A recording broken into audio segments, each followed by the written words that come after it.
చేసినటువంటి తప్పుల్ని ప్రజల్లోకి తీసుకెళ్తున్నారని ఒక కక్ష సాధింపుగా దాన్ని వంక పెట్టుకుని చేసినట్టుగా అనిపిస్తుందండి. ఎందుకంటే లీగల్ కాన్సిక్వెన్సెస్ ఉంటాయి అంటే నేను ఫేస్ చేయడానికి రెడీగానే ఉన్నారని ఆయన అంటున్నారు. అయినా కానీ 8 గంటల పాటు అండి పోలీస్ బెటాలియన్ ఎంత దూరంలో ఉందని నేను ప్రశ్నిస్తున్నా. చంద్రబాబు నాయుడు గారి గృహం ఎంత దూరంలో ఉంది? 8 గంటల పాటు గ్యాపులుగా తాగి వచ్చి ఒక మహిళ అరుణ గారు, అరుణైనా ఆవిడ పేరు ఏంటి ఆవిడ పేరు గల్లా మాధవి, వీడియో ఇవ్వండి ఒకసారి.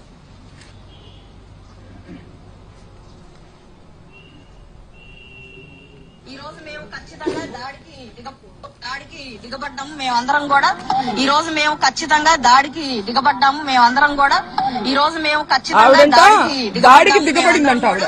ఈ రోజు మేము ఖచ్చితంగా దాడికి దిగబడ్డారంట ఆవిడే చెప్తున్నారు. ఎవరి మీద దాడికి దిగబడ్డారు? మహిళల మీద దాడికి దిగబడ్డారా? మహిళలతో ఇది సమంజసమా? మహిళల కోసం పోరాడుతూ ఆవిడకి నేను ఒక్కటే చెప్తున్నా, మీకు కుటుంబం ఉంది, మీకు పిల్లలున్నారు, మిమ్మల్ని పావుగా ఉపయోగించుకుంటున్నారు. మిమ్మల్ని ఏ ఎమ్మెల్యేలు అయితే మిమ్మల్ని మా ఇంటికి పంపించారో వాళ్లే రావచ్చు కదా.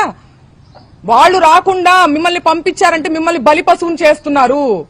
40 ఏళ్ల రాజకీయ అనుభవం ఉంది మా నాన్నగారికి. నా చిన్నప్పటి నేను పుట్టిన సంవత్సరానికి ఆయన ఎమ్మెల్యే. నా చిన్నప్పటి నుంచి నేను రాజకీయాలు చూస్తున్నా.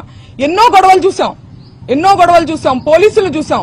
కానీ ఇంత నీచమైన రాజకీయాన్ని ఎప్పుడు చూడలేదు. నేను గల్లా మాధవ్ గారికి చెప్తున్నా, మీ కుటుంబం లేదా?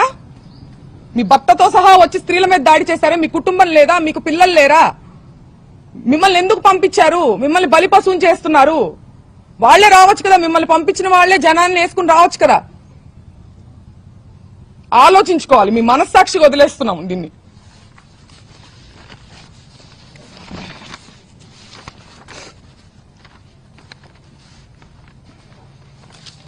పీకే గారు, పవన్ కళ్యాణ్ గారు చాలా సందర్భాల్లో మహిళల సేఫ్టీ గురించి మాట్లాడడం జరిగింది. మహిళల యొక్క అభివృద్ధి గురించి, సేఫ్టీ గురించి ఆయన మాట్లాడారు. ఇది ఏం సేఫ్టీ అని నేను అడుగుతున్నా ఇవాళ ఆయన. మీ బలం చూసుకుని కాదా, మన వేలితోనే మన పొడిచే ప్రయత్నం కాదా ఇది? ఒక సెక్టర్ ఆఫ్ మీ కాపులందరూ మీ వైపు ఉన్నారని చెప్పి వాళ్ళకి నచ్చని వాళ్ళని కాపు కులం స్టాంపు వేసి దాడి చేసి మూకుమ్మడిగా, ఇది ఆలోచించుకోవాలి పవన్ కళ్యాణ్ గారు.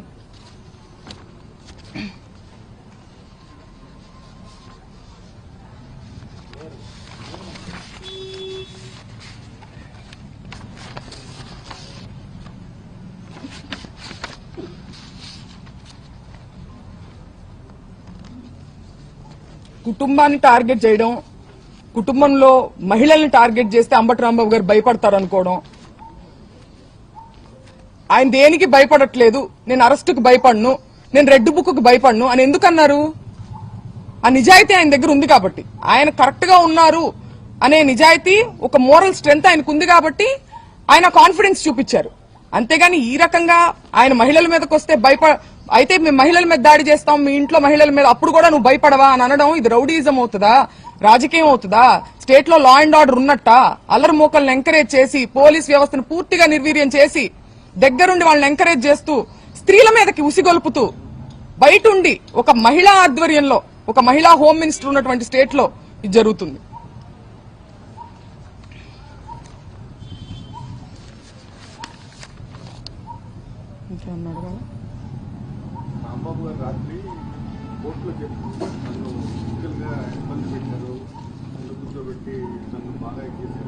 అవును,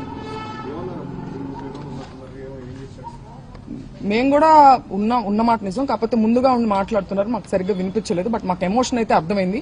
ఆయన చాలా ఇబ్బంది పడ్డారని, వారిని ఇబ్బంది పెట్టారని చెప్పి అర్థమవుతుంది. అంటే ఏంటంటే ఇప్పుడు మనం ఎంత మేధస్సు, ఎంత చదువు, ఎంత డబ్బు, ఎంత పలుకుబడి సంపాదించినా సరే ఇంకా మేము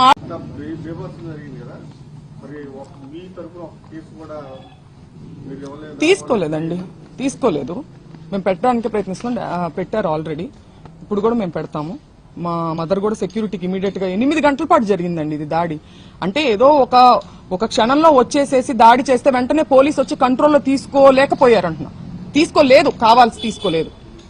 ఎందుకంటే 8 గంటల పాటు జరగదు కదండి. ఒక లా అండ్ ఆర్డర్ ఉన్న స్టేట్ లో ఎంత దూరం ఉంది ఇక్కడ నుంచి? డీజీపీ ఆఫీస్ కావచ్చు, లేకపోతే పోలీస్ బెటాలియన్ కావచ్చు, ఎంత దూరంలో ఉంది? వాళ్ళు కంట్రోల్ చేసుకోవాలంటే కంట్రోల్ చేయొచ్చు కదా. దాదాపు పోలీసులు కూడా ఇక్కడే ఉన్నారు. వాళ్ళు ఎంతమంది ఉన్నారో రౌడీలు, పోలీసులు కూడా అంతే ముందు ఉన్నారు. అవును. ఎందుకని కనీసం లాఠీ చార్జ్ చేయడం కానీ ఏమీ చేయలేదండి, ఏమీ చేయలేదు. మేము వింటూనే ఉన్నాము. వాళ్ళ వెనకాలే ఫాలో అవుతా వస్తున్నారు, ఊరికే కంట్రోల్ చేస్తున్నట్టుగా యాక్షన్ చేస్తున్నారు. మేము పైన బెడ్రూమ్ లో ఉండడం జరిగింది, చుట్టూ పగల కొట్టుకుంటూ వాళ్ళు ఒక్కసారి కూడా కంట్రోల్ చేసినట్టు నాకు మాట కూడా వినిపించలే. కనీసం మాకు అన్ని వినిపిస్తున్నాయి, వాళ్ళ అరుపులు, వాళ్ళు తిట్టే బూతులన్నీ కూడా మాకు వినిపిస్తున్నాయి. టోటల్ గా అసలు ఆ రోజు ఎపిసోడ్ చూస్తుంటే మీకు ఏమనిపించింది? ఉదయం దాడి కానీ లేకపోతే ఇక్కడ రావడం మొత్తం అంటే మేము నిజంగా ఎక్స్పెక్ట్ చేయలేదండి. అంటే ఉద్రిక్త వాతావరణం మధ్యాహ్నం 3-4 అప్పటి నుంచి ఉన్నప్పటికీ మేము వెళ్ళిపోయి ఉండొచ్చు, మహిళలు ఇంట్లో ఉన్న మహిళలు మేము వెళ్ళిపోయి ఉండొచ్చు. కానీ మేము ఇంత నీచమైనటువంటి జరుగుతుంది, ఒక గవర్నమెంట్ ఉన్న, ఒక ప్రాపర్ గవర్నెన్స్ ఉన్న స్టేట్ లో ఇలా జరుగుతుందని ఎక్స్పెక్ట్ చేయాలి. ఆఫీస్ మీద అంటే తగాదా జరగచ్చు అని అనుకున్నాం, కానీ ఇంట్లోనే ఉన్నాం స్త్రీలందరం. అసలు ఎక్స్పెక్ట్ చేయలేదు కాబట్టి మేము అక్కడే ఉన్నాం, ఖాళీ చేయకుండా మహిళల లోపలే ఉన్నాం, లేకపోతే ముందుగానే వెళ్ళిపోయేవాళ్ళం. దాదాపు రాంబాబు గారు కొన్ని దశాబ్దాల నుంచి ఉన్నారు. ఇలాంటి పరిస్థితి ఎప్పుడన్నా స్టేట్ లో ఎక్కడ చూసారా? నేను చూడలేదండి. నేను నా చిన్నప్పటి నుంచి నేను రాంబాబు గారిని చూస్తున్నాను. ఆయన రాజశేఖర రెడ్డి గారితో పాదయాత్ర చేసిన దగ్గర నుంచి, తర్వాత ప్రతిపక్షంలో చాలా సార్లు ఉన్నారు. ఎన్నో గొడవలు, పోలీసులు, ఇవన్నీ మాకు పరిచయం లేని విషయాలు ఏం కాదు. మేము చిన్నప్పటి నుంచి ఫేస్ చేస్తున్నవే.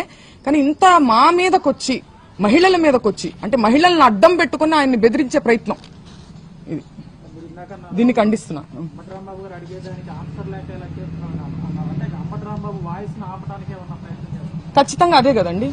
అంబటి రాంబాబు గారు ఎక్కడా దొరకట్లేదు. ముందుగానే ఇప్పుడు దొరికింటే ఎప్పుడో ఆయన ఇబ్బంది పెట్టేవాళ్ళు, ఎక్కడా దొరకట్లేదు.